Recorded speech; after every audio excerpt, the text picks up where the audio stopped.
Hello, Naked Parent Nation, and welcome to today's episode of the Naked Parent Podcast. My name's Chad Ratliff, and I'm your host. And on today's show, we are going to be talking about a parent's health, and we have a special surprise for you today that was news to me, and I'm excited to learn more about it. But before I introduce you to our special guest, let me start by sharing our community's preamble.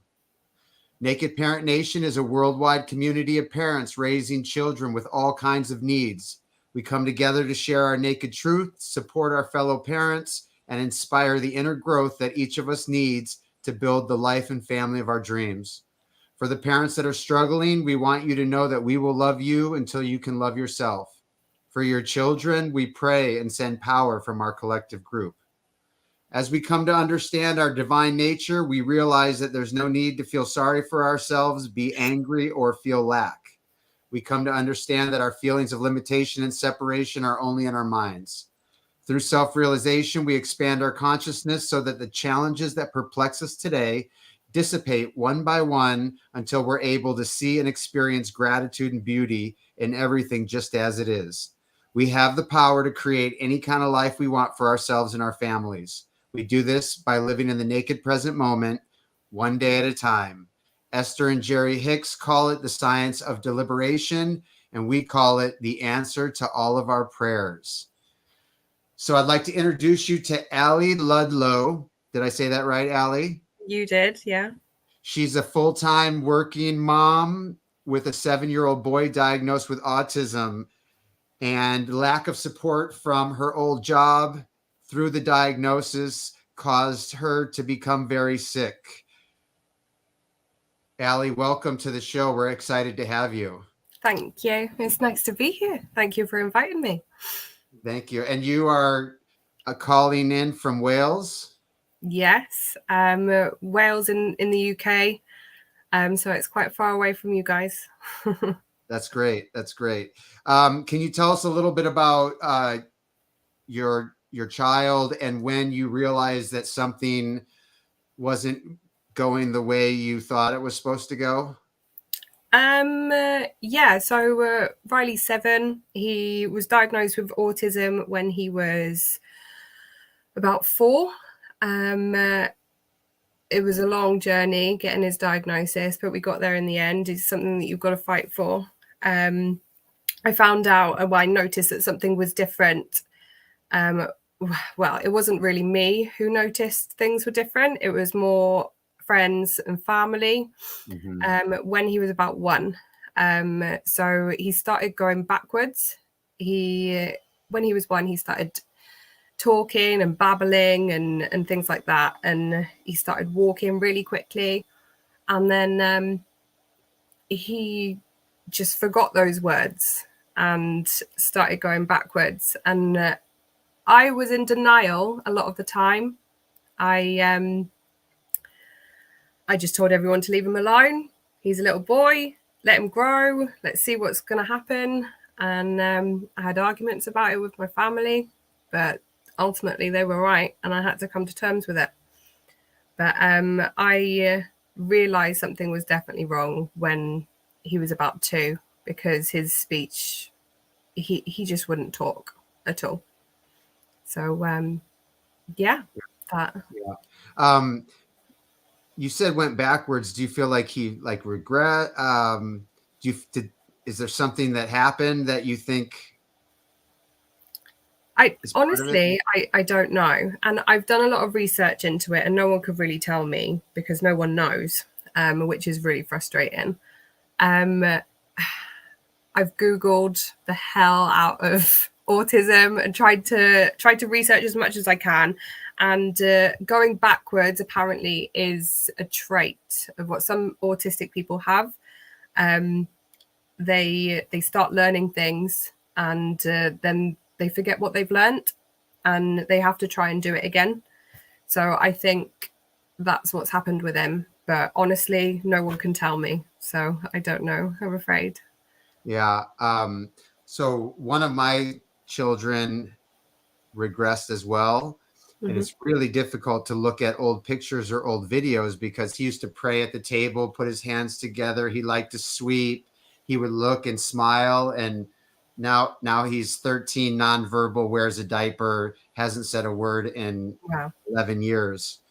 And a lot of people try to attach it to what the shots. What are the shots called again? Are the MMR jab Yeah, and vaccinations. because my boy regressed like within a week after he had that shot. Really? And then I looked, and there's tons of people online, but like you said, regression is also a trait of autism. So it's just, and there's no scientific proof that, you know what I mean? No, I would agree with you there, because I'm still not vaccinated against the MMR jab, even though I've had it 3 times. 2 of those times was when I was pregnant. And they did it twice because they realized that I wasn't vaccinated and my first jab didn't work. So they wanted to protect me. Now, I mean, there's loads of studies saying that the MMR jab doesn't have anything to do with this, but there's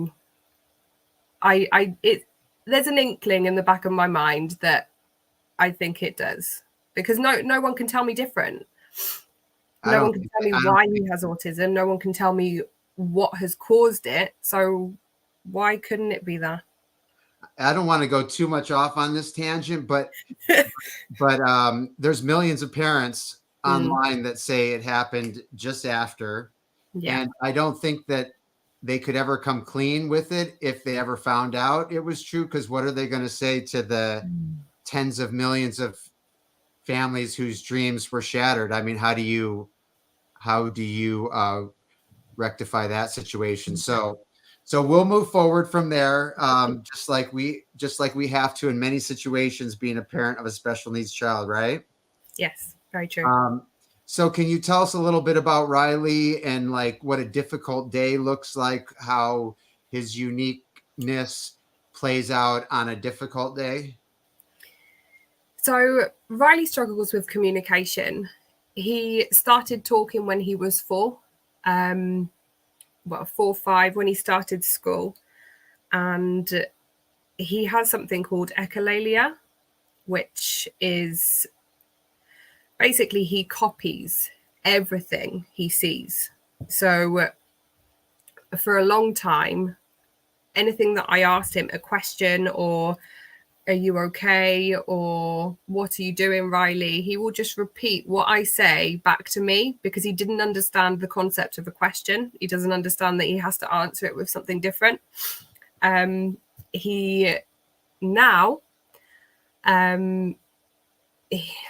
He can recite films without even having like anything in front of him. He could, it's like he has a videographic memory, which is incredible. Photographic memory also. He can read me many books without having them in front of him. It blows your mind a little bit. But on a bad day, I would say Riley is very, very repetitive, and he will say things over and over and over and over again. And there's certain books and certain things that he may have seen on the TV, or just little clips, and they can be quite annoying if you hear them quite a few times. Yeah. So you have to try and distract him with something else. And sometimes I run out of things to distract him with.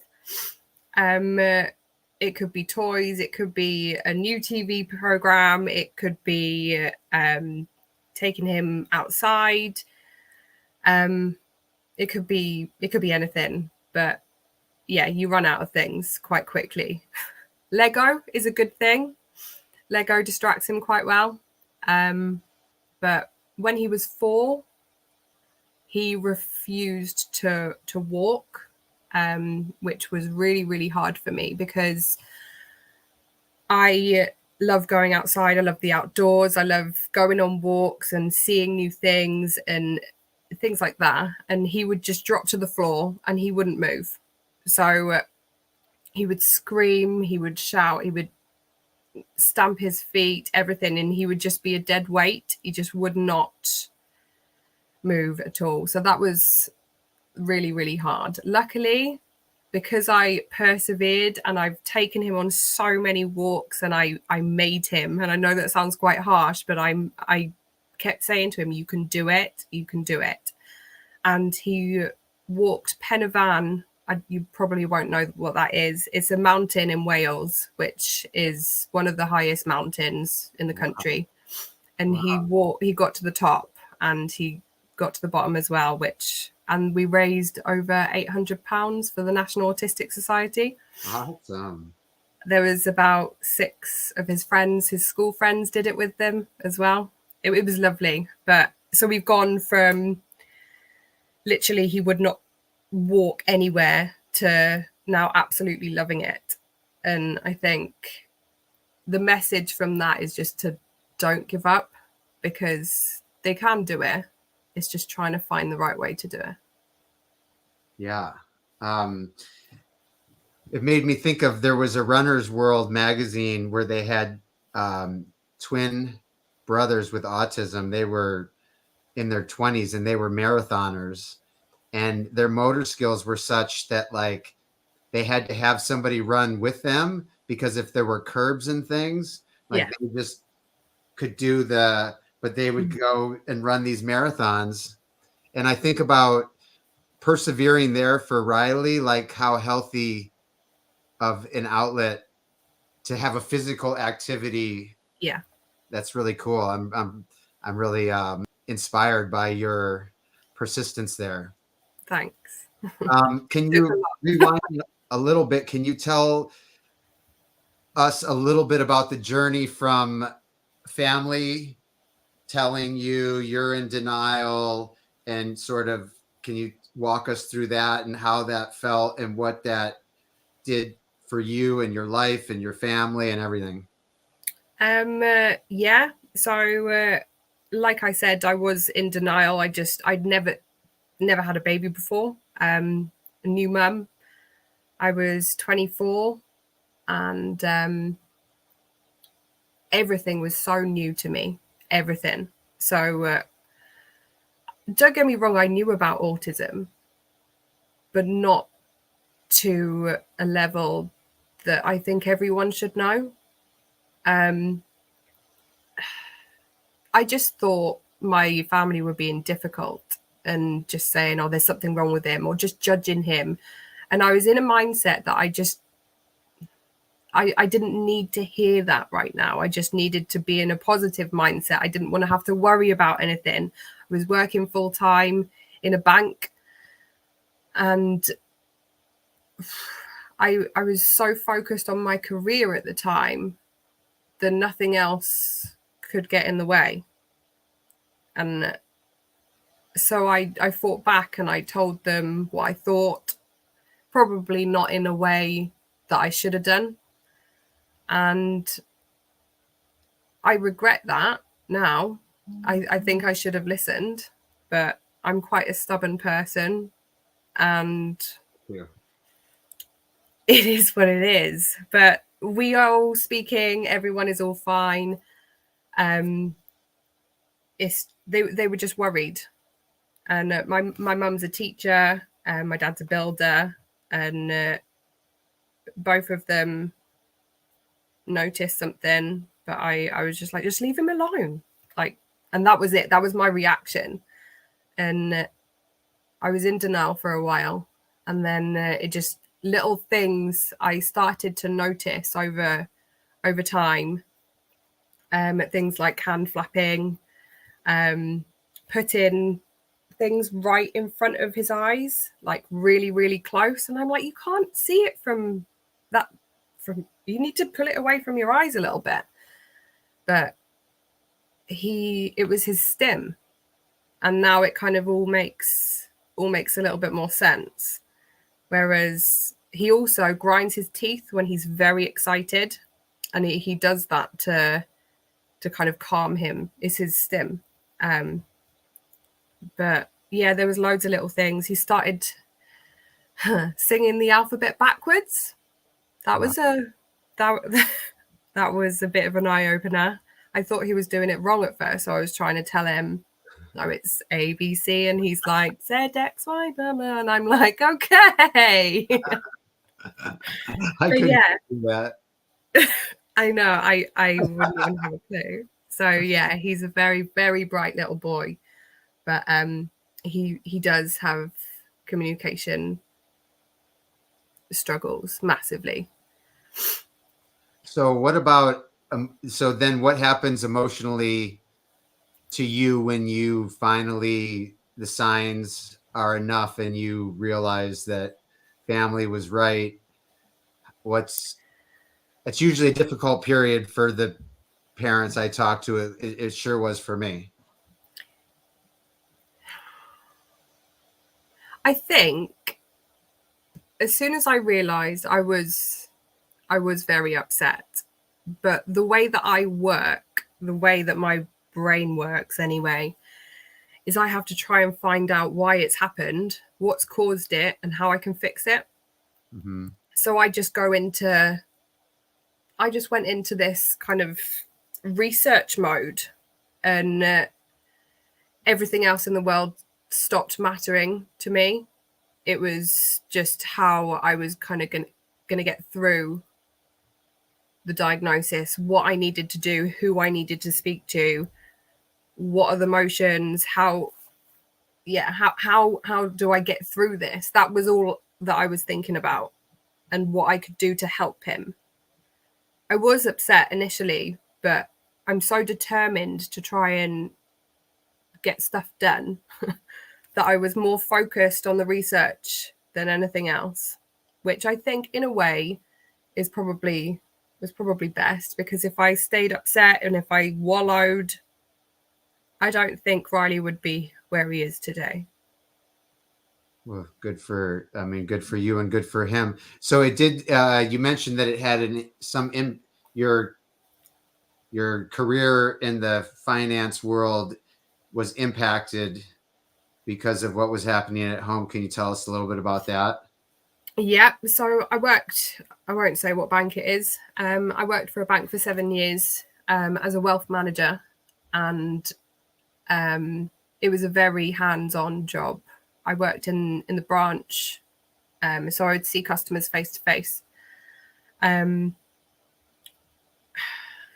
Riley was going through diagnosis, I had to obviously have doctor's appointments. I would see the pediatrician. I would then start going to speech and language therapy, and there were so many of them. I got very overwhelmed, to the point that I asked for help from my manager, and explained the situation, and she wouldn't let me go to these things. Wow. Which was really hard. There was even a point where an autistic customer came in, and she was making fun of this person. Oh my. Behind the customer's back and in front of me to other colleagues, and I that was enough for me. I went to the union and I explained what was happening, but there was no proof. You have to have proof of these things, which no one backed me up, because they were too scared she would start not liking them. So it's just a vicious circle, really. And I think there needs to be a lot more support for parents out there who do need to attend to all of these appointments, because they're really important, not just for the parent, but for the child. Yeah. Like, otherwise, if they don't have a diagnosis, it might stop them from getting the support that they need. And I ended up going on long-term sick, which ultimately was around just before COVID, I think. And I had to go to counselling because there was other things that she did as well, which just made me question everything I did. My appearance, my just whatever I said to anyone, I was overthinking. Oh, did that offend someone, or have I done something wrong? Like constantly.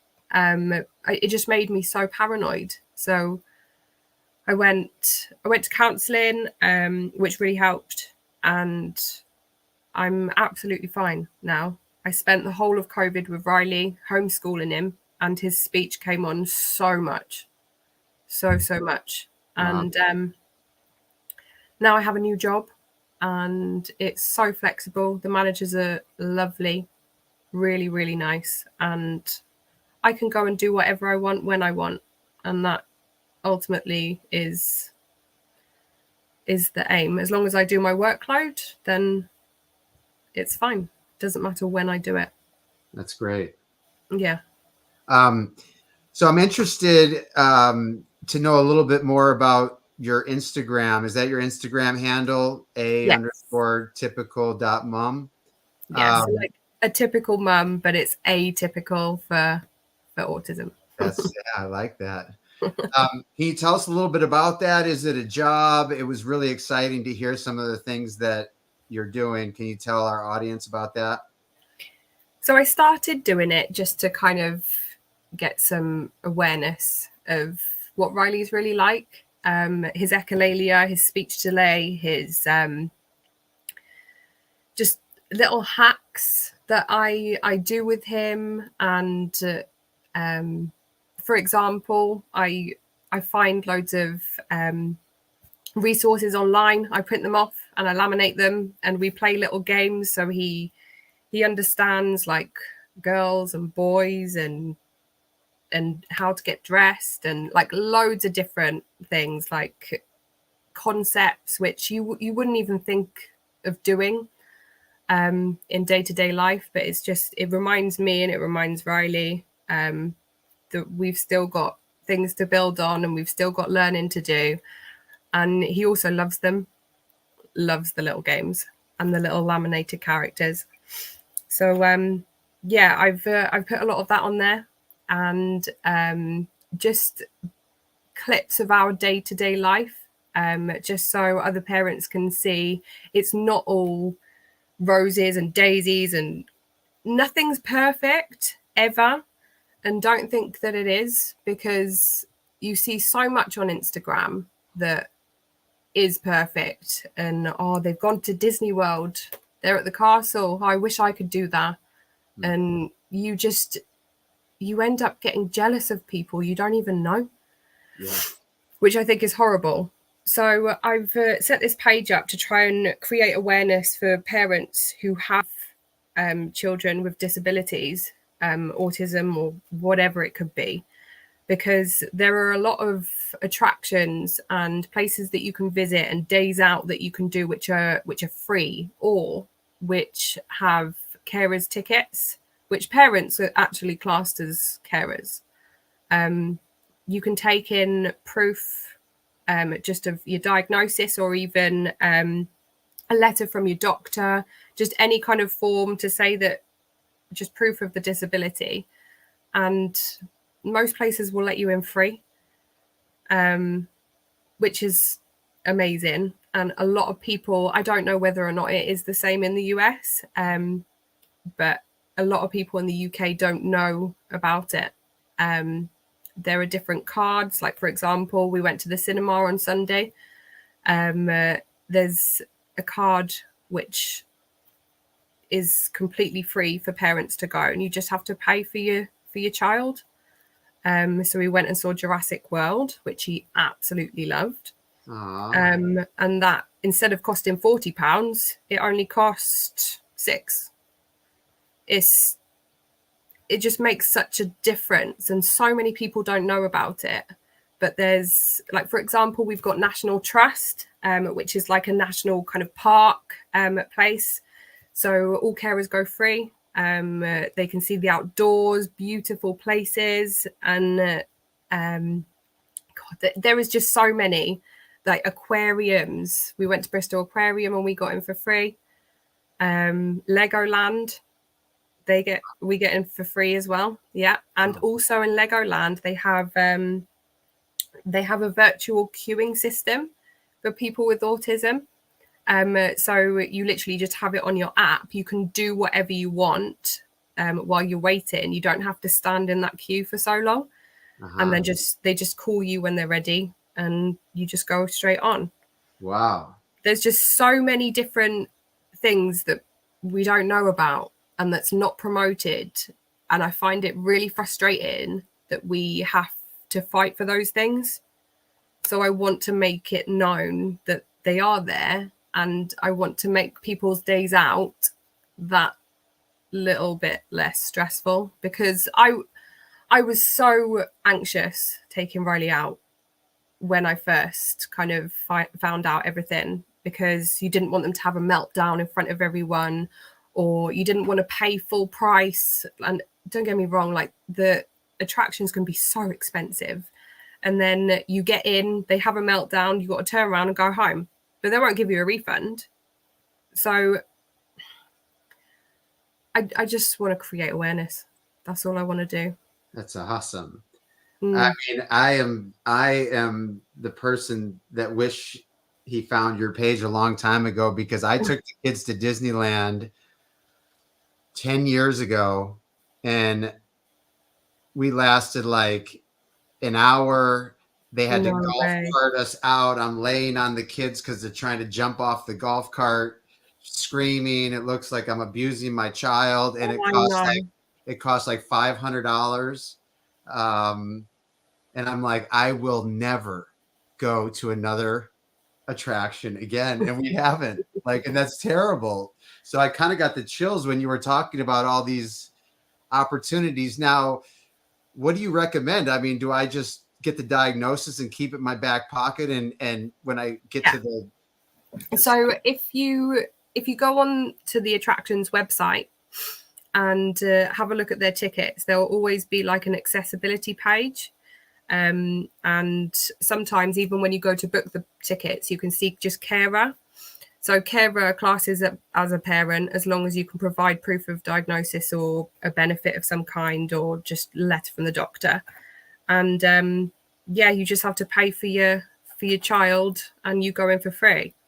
Wow, cool. But we are going to Disneyland Paris in September, and I am gonna put up the process on how you can get discounts and how our journey is. God knows how it's going to go, but there are so many little hacks. Each individual attraction has all got their own different way of doing it. But yeah, Harry Potter World, I'm going to with Riley in August, and me and Riley's dad getting completely free. So that saved £100 straight up. Amazing. So cool. At a_typical.mom. You get that information. That's so cool. All right. Go there, Naked Parent Nation. Check it out. Can you tell me what you're excited about today and moving forward as it relates to Riley? What's something that you're excited or working on? Wow. Just taking him to as many places as I possibly can, and trying to enjoy as much of his childhood as I can as well. Instead of just focusing on the negative, I'm going to try and focus on the positive things. See as many things as we can. I mean, don't get me wrong, I was never excited for Riley's future. I was scared more than anything because of the unknown. You don't know if he's going to have a girlfriend. You don't know if he's ever going to be able to look after himself. But I've kind of now come to terms with the fact, even if he does stay with me forever, at least I won't lose him. But I'm okay with that, and I've come to terms with that. But you grieve a bit when you realize, because when you have a child, you have this picture in your head of what you're going to do with them, and how you're going to show them how to do certain things and teach them. And sometimes that doesn't happen, and it can be completely different. So, yeah. I love that. That's the underlying message to this show, besides sharing people's stories, is about the power of perception change and taking action. Yeah. I suffered depression. I mean, I went into addiction. I did everything wrong. And I hated summertime. When summertime would come, it was like a disaster. Everybody's excited, planning their trips. And for me, it was just like, this is the worst time of year. Like, this is when it gets, and this is the first summer where I'm like, I'm not going to do that anymore because it's terrible. And it makes for a terrible summer for everybody. And I'm having so much more fun. I mean, their abilities haven't changed. But just accepting life as it Yeah. is and appreciating it and seeing the beauty and gratitude. And so I'm grateful that you share that perspective with us, because it can change your life and it can change your family's life in a big way. Massively. That's so cool. So cool. We do a little lightning round where I ask you some questions just to get some more of your answers, and you give like a 1-word to 1-sentence answer. Are you up for it? Yeah, let's All go. right. All right. What's the best advice you have received? Never give up. What online course topic would you sign up for today if it was available? Anything that would help Riley. Do you have a top resource or recommendation to share with other parents?